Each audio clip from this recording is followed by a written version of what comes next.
Bienvenue, bonjour, c'est la prophétesse Harmonie. Bonjour à tous les amoureux de Jésus-Christ, que Dieu vous bénisse. Je suis ravie de pouvoir vous retrouver via cette vidéo, une fois de plus, que Dieu vous bénisse infiniment. Donc pour ceux qui ne nous connaissent pas, moi je m'appelle la prophétesse Harmonie, vous nous retrouverez sur Facebook, donc en tapant prophétesse Harmonie, sur YouTube, Centre de gloire Emmanuel. Sur Twitter, vous me trouverez sous prophétesse H. Soyez les bienvenus, que Dieu vous bénisse. Aujourd'hui, on va parler de l'amour de Jésus-Christ, l'amour que vous avez pour Jésus. Est-ce que vous avez un amour désintéressé ou vous l'aimez pour X raisons? Pour des raisons égoïstes ou pour des raisons, voilà, vous l'aimez parce que c'est votre Seigneur, parce qu'il a donné sa vie pour vous, ou juste parce que vous avez vos intérêts, hein, c'est pour ça que vous vous intéressez à lui tout simplement. Bien aimé dans le Seigneur, c'est très très important que chacun d'entre nous puisse sonder son amour pour le Seigneur. Parce que le Seigneur voit tout, il sait tout, on ne peut pas le tromper. Quand on vient vers lui pour des raisons égoïstes, pour de bonnes raisons, voilà, il le sait aussi. Donc, est-ce que tu aimes le Seigneur parce que quelque part tu espères prospérer dans ton travail?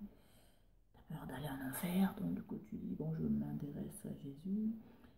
Est-ce que c'est pour avoir de l'argent, avoir un mariage? Est-ce que c'est pour guérir de ton cancer? Est-ce que c'est pour sortir des problèmes de ta famille? Voilà. Posons-nous tous la question, est-ce que j'aime le Seigneur pour une raison égoïste ou parce que voilà, je l'aime d'un amour sincère et vrai, avant toute chose. Parce que la Bible nous dit, cherchons d'abord le royaume des cieux, et tout nous sera donné par la suite. Fais de l'éternel tes délices, il te donnera ce que ton cœur désire. Ça, c'est un verset que beaucoup de chrétiens connaissent. Mais ils préfèrent plutôt une partie du verset, pas totalement. Donc, il te donnera ce que ton cœur désire.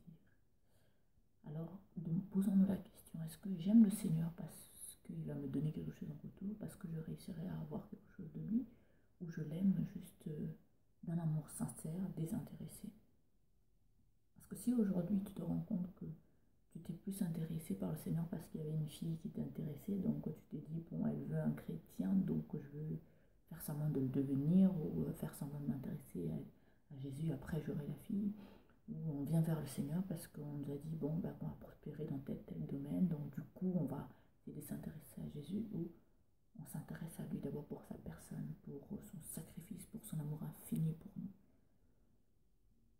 Parce qu'il est l'exemple même de l'amour. Donc on ne peut pas faire semblant, on ne peut pas tromper une personne qui sait aimer avec un amour qui n'est pas vrai. Parce qu'il le sait, il va le sentir, il va le détecter, il va le comprendre.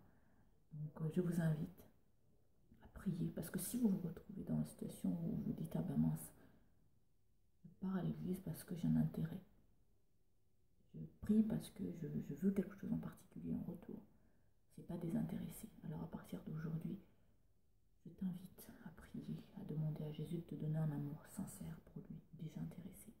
Et puis efforce-toi à te désintéresser du reste, mais à t'intéresser d'abord à Jésus. Parce que quand tu t'intéresses à Jésus, le reste te suit. C'est comme quand il y a un feu de bois, plus tu vas te rapprocher de ce feu, plus il va te réchauffer. Plus tu vas t'éloigner, plus tu auras froid. Donc plus tu vas t'intéresser d'abord à Jésus-Christ, tu auras les intérêts qui sont attachés à ça. Après, ça ne veut pas dire que vous devez vous approcher de Jésus, vous efforcer à s'intéresser à lui, juste parce que, il vous donnera les délices qui suivent avec. Non, intéressez-vous à lui pour sa personne, pour ce qu'il est, apprenez à le connaître. Aimez-le sincèrement, n'attendez rien en retour. Et vous verrez, vous ne serez pas déçus. Que Dieu vous bénisse infiniment. C'était la prophétesse Harmonie, je vous aime très fort. À tous les amoureux de Jésus, très bonne journée, que Dieu vous bénisse. N'oubliez pas, aimez Jésus-Christ pour ce qu'il est, intéressez-vous à lui pour ce qu'il est, pas pour ce qu'il va vous donner, parce que ça ne vous rapportera rien. Dieu vous bénisse, à très vite, à très bientôt. Méditez là-dessus, mettez en pratique tout ce que je vous donne comme conseil, et n'hésitez pas à partager, et puis à me tenir au courant comment ça se passe, et ce que ça change dans votre vie. Que Jésus-Christ vous bénisse et vous comble infiniment. Soyez bénis, que tous ceux qui mettront en pratique un amour sincère au nom de Jésus-Christ. Amen. À bientôt. Ciao, ciao, à très vite.